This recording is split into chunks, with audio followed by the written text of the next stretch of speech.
Hello, Cardinal families. This is week 7 for the one and only Ivan. I will be reading from pages 197 to 225. We're going to start with chapter H.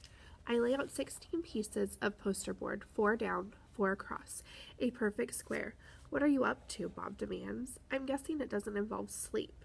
It has to do with the billboard. That sign's a monstrosity, particularly since I'm not featured. I grab my bucket of red paint. You're not on the billboard because you're not in the show, I point out. Technically, I don't even live here, Bob says with a sniff. I'm homeless by choice. I know I'm not. I'm just saying. I study the billboard, then I make 2 fat lines like broom handles. Another fat line connects them. I stand back. What do you think? What is it? No, wait. Let me guess. A ladder? Not a ladder, I say. A letter. At least I think that's what they're called. I have to make 3 more. Bob cuddles up next to Not Tag. Why? He asks, yawning. Because then I'll have a word, a very important word. I dip my fingers into the paint. What word? Bob asks. Home. Bob closes his eyes.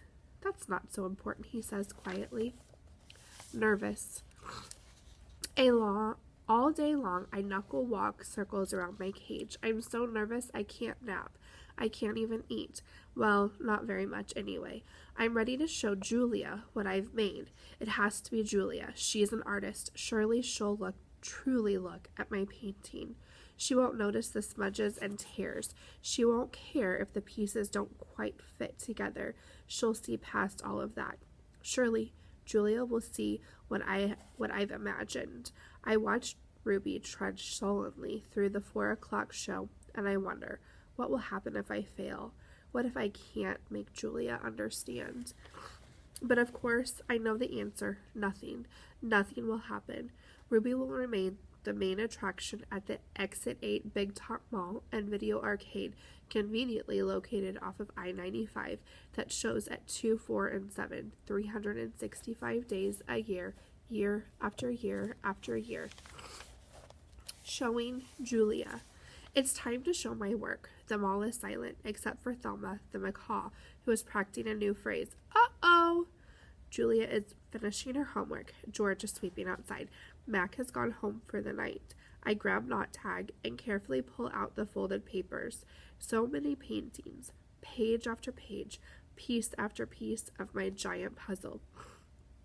I pound on my glass, and Julia glances over, fingers trembling. I hold up one of my paintings. It's brown and green, a corner piece. Julia smiles.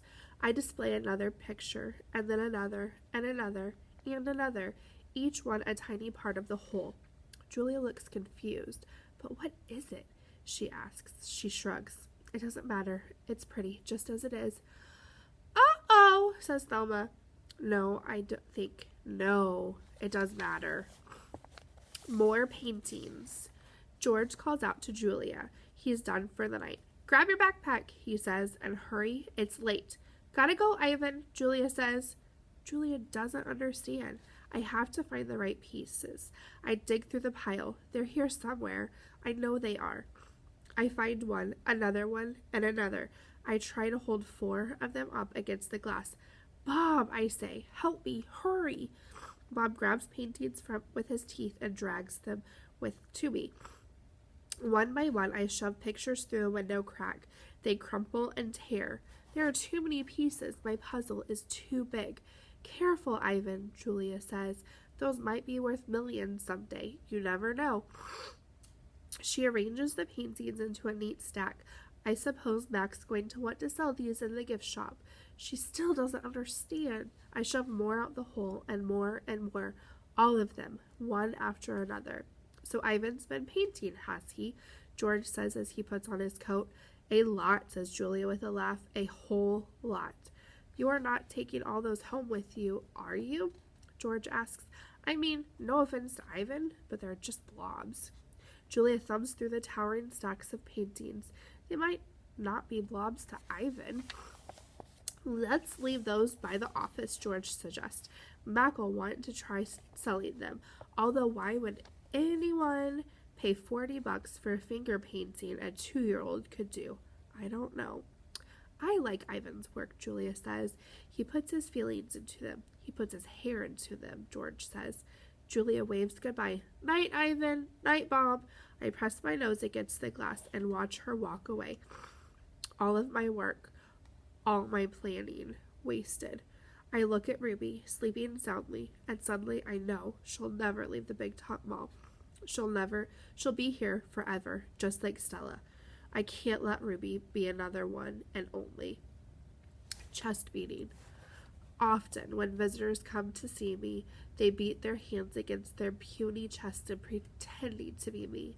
They pound away, soundless as the wet wings of a new butterfly.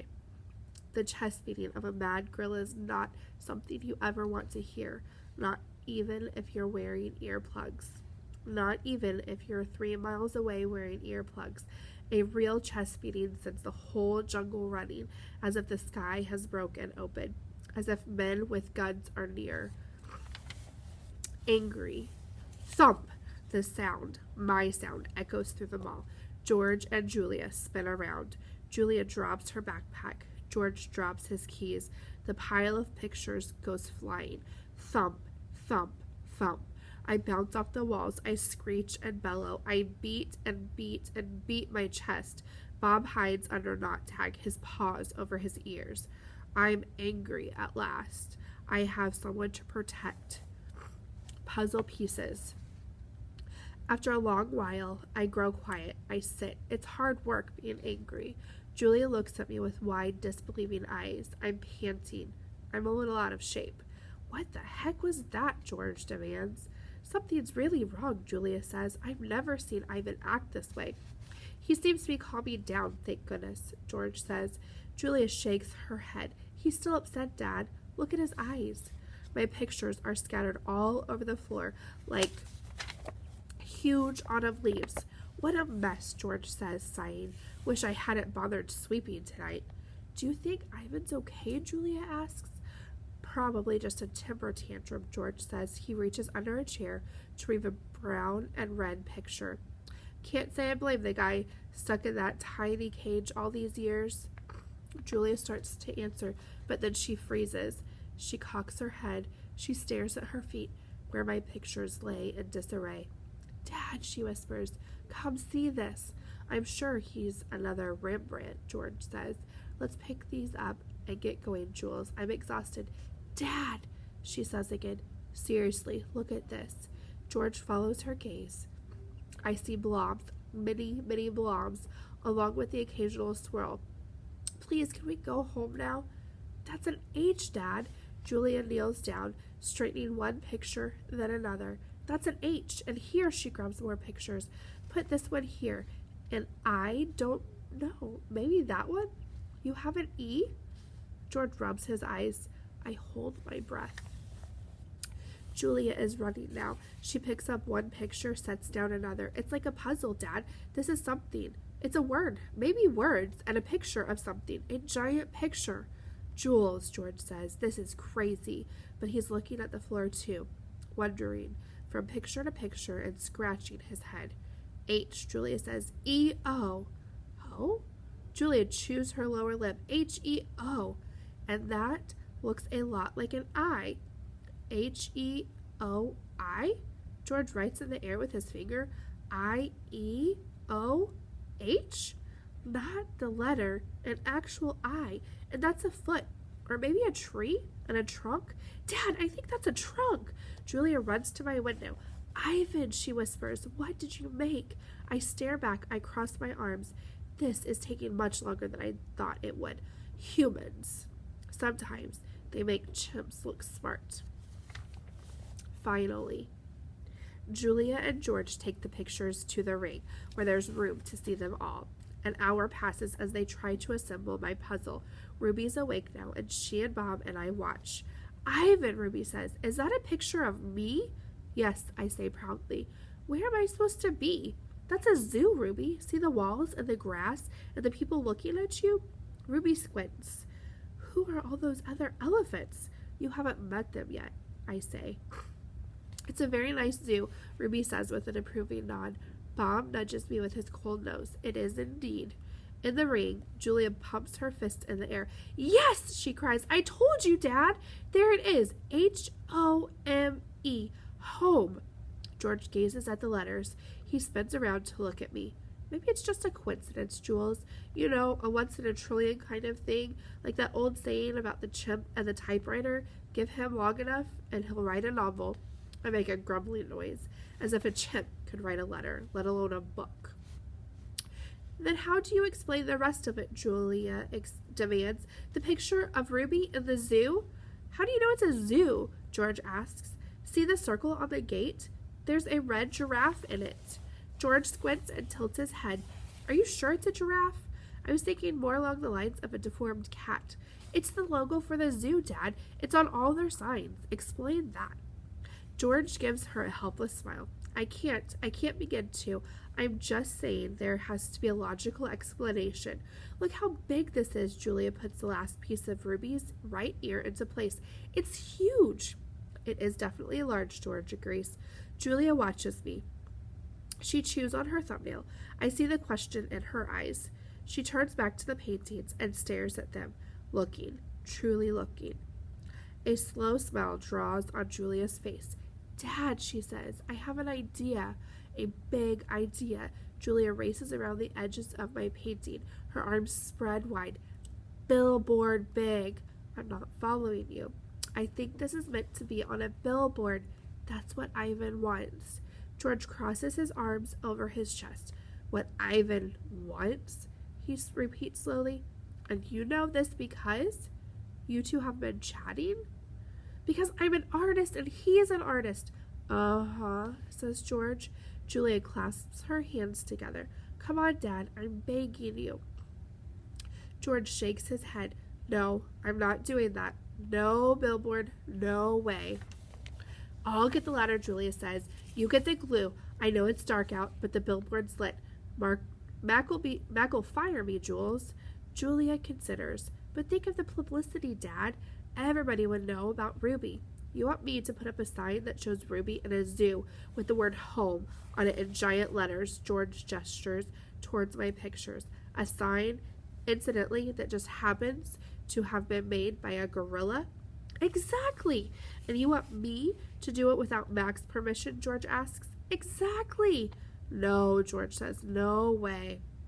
Julia goes to the edge of the ring, carefully not to step on any of my paintings. She picks up Mac's claw stick. She walks back and hands it to her father. George runs a finger along the blade. She's just a baby, Dad. Don't you want to help her?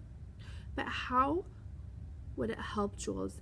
Even if lots of people see Ivan's sign, it doesn't mean anything is going to change. I'm not exactly sure yet. Julia shakes her head. Maybe people will see the sign and they'll know this isn't where Ruby belongs. Maybe they'll want to help too. George sighs. He looks at Ruby. She waves her trunk. It's a matter of principle, Dad says. Principal.